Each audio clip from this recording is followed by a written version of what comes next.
Hey, I'm Rob Johnson, and welcome to the Legacy Gentleman Channel. Today I'm going to be going over a current event that happened this week, kind of reviewing it from a Legacy Gentleman perspective. Today we're going to just be looking at the end-of-year press conference for the Indianapolis Colts that was held by Chris Ballard, who's their general manager. The Colts had a terrible year, and they had a lot of high expectations because they just made a lot of moves. They took the quarterback from Atlanta, Matt Ryan, and paid him a lot of money to come there, and there was just an expectation that they would have a great year. They had a terrible year. They fired their coach in the middle of the season, pretty much won one game after they brought in their new coach. And so this is him kind of reviewing what happened for the year, his take on it, and I think that there's a lot of great manly principles that come out with this. You know, I don't usually watch press conferences like this, not really Indianapolis Colts fans, but I really was taken aback by this coach and the words he said in the very beginning of the press conference, which is what I'm going to go over today. All right, so I know you're going to have a lot of questions. Let me just get that started. Thank y'all. Look, I failed. No. I'm not. Love it. He starts off with, I failed, not making any excuses and really getting to the point of it. Very disappointing season from him, and he started off by acknowledging the elephant in the room. Look, guys, I failed. I just like it because it reminds me of Jacko Willie and what he says, how you need to take extreme ownership. And extreme ownership is not the team, not the players, not the other coaches, me as the GM. I failed. I loved it when I was like, oh, I really want to hear what he has to say because this is a man who is 100% taking ownership of what happened. And he's also kind of acknowledging the elephant in the room. But I think it's far too often where we see men not taking responsibility for their failures with their families, with themselves, at their job. And I just loved it that he started off with, I failed. So let's continue to see what he's saying. I'm not going to sit up here and make excuses. Failed a lot of people. Highly disappointed, about where we're at, how the season went. I never take lightly what's at stake here. And it's not, the wins and losses, but, people's lives are on the line. Players' families, coaches' families, front office, people in this building, and I don't ever take that lightly.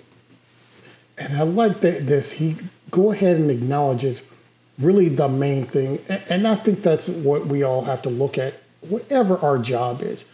Whether we're looking at just a job where we're shuffling papers, flipping burgers, cleaning up in some sort of office space. Really what you're doing is you are affecting the livelihood of everybody that you work with. That's why there's a job there, right? You're doing something that's a necessary business function. It affects the reputation, the appearance of the people that you all work with, and that's all part of the company.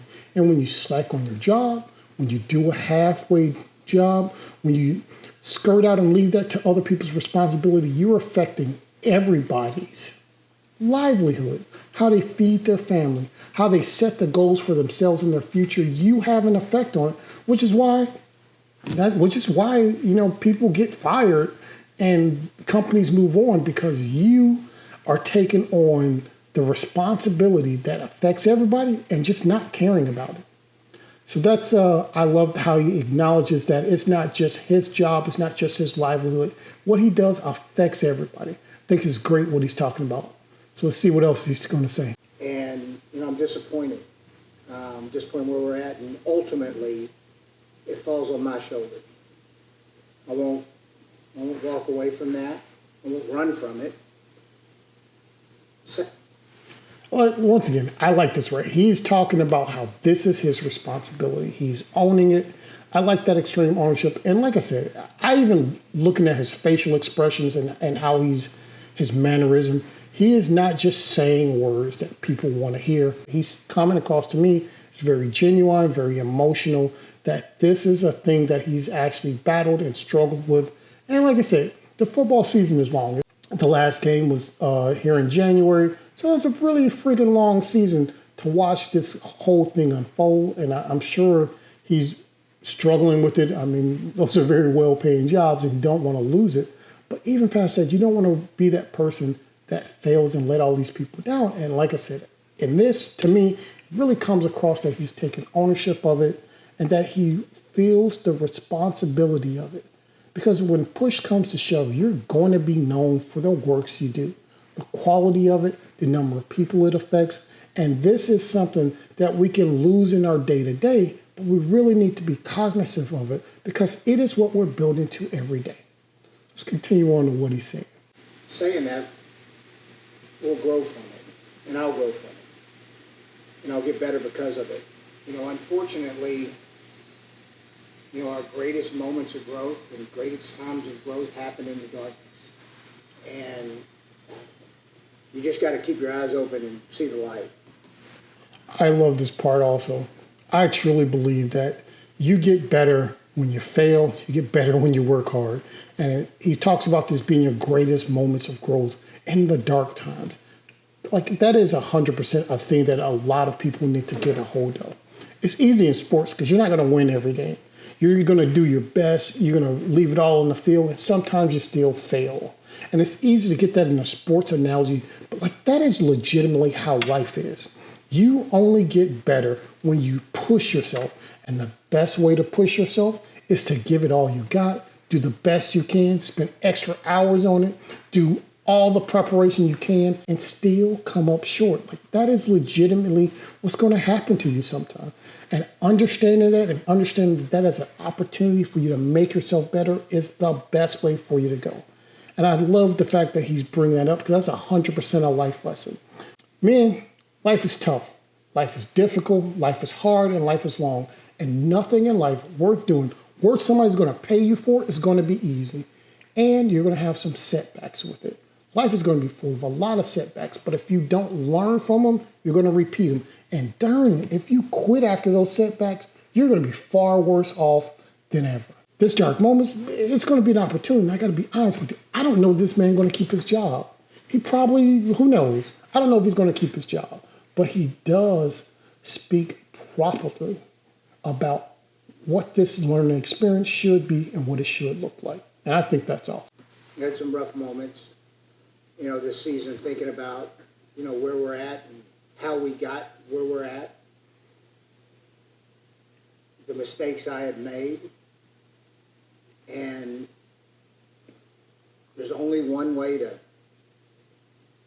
got to go through it. You can't avoid it, can't go over it, can't go on. You got to go through it. It's the only way you're going to grow. Like I said, I love it. You want to grow, you're going to have to do the work. You got to do the work to learn to grow. This is a great lesson. It's a great life lesson. And this is not even about sports. It's about life, and it's about everything you're going to do in life. You can't there's no easy button. There's people on social media trying to sell you $17, do it for free and get this instant. That's a lie. You're going to have to go do the work. You're going to have to get the knowledge. That's what you're going to have to do in life. And no easy button is going to happen for you. Let's continue on what he's saying. And I believe in our people. I believe in our processes. We have really smart, good people in this building.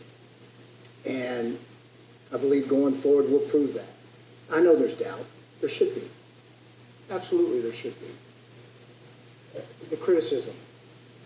It's warranted. Criticism, regarding my job and what I've done, it's warranted. You got to call the ugly baby ugly. He's not just saying it. There's kind of a disgust and resignation on his face, and it's 100% real. He has these feelings that he's dealt with over the season. And that's what he's talking about now. I really think he's being genuine here. And like I said, this is why this stuck out to me. We're not going to watch the whole interview. We're just going to watch his intro. But let's continue on. But I've not lost any confidence in what we can build here. We live in a world where failure is not allowed. Look, love it, love it. Look at this. He's starting off talking about his resiliency. He's like, I can still do this. I know we're able to do this. And forget this world where you can't fail. That is just not true. You have to fail. You have to fail to get better. You need to learn from it. You're not going to get better if you don't strive. It's not allowed. You fail in this world, and we're doing it at the biggest stage. When you fail in this world, you get canceled. And everybody wants your head, and rightfully so in some cases. But if you're able to go through it and grow from it, Yes. you can reach your greatest heights, and I think we will. All the things written and said, and I think most of it's warranted, we didn't perform well enough. And it falls on me. Yes, like I said, this is one of those just great moments for me of manliness, owning it, just owning your mistakes, owning the responsibility, not letting excuses come in. All the people that's talking bad about him, he's like, yeah, but he still has belief in himself, still has belief in the staff he's building, and believes they're going to move on. Like I said, I loved it. I loved it. It was just a great example of how you're supposed to be, man. Let's wrap this up. All right. Fire away. Chris, you put this team together. So that was it. Like I said to me, he talked about the way you're supposed to. He owned everything. And I think that's a lesson that we can learn as men in every part of our life. Nobody's going to give you anything. And when you fail in life, you need to own those failures and learn from them. That is going to make you a better man. It's going to make the people around you better. And it really speaks to your character as a man. I think Chris Ballard here did an awesome job of owning it, showing that he took responsibility for his actions, acknowledging all the bad things that happened throughout the season. And he didn't lay out a plan to fix it, which is not really the point of this press conference, but he did talk about how he believed that he had the people in place to move them forward. I don't know what's going to happen with Chris Ballard, and maybe he'll continue on with the Colts. Maybe he'll find a job somewhere else, or his career could be over. I don't know. But what I do know is that the way he handled this is the way we as men should be handling every aspect of our lives, our jobs, our families, our personal failures to the people who count on us. Own it, acknowledge the problems, and move on, because that is how you get better. All right, guys, I hope you found something useful in this video of me just reacting to something that happened in the news. If you like this format, please let me know, because I'm going to be doing more. So, hey, let me know what you think of it.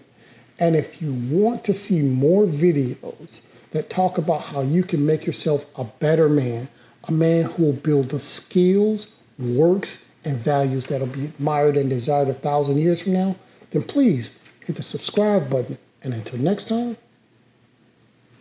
go be legendary.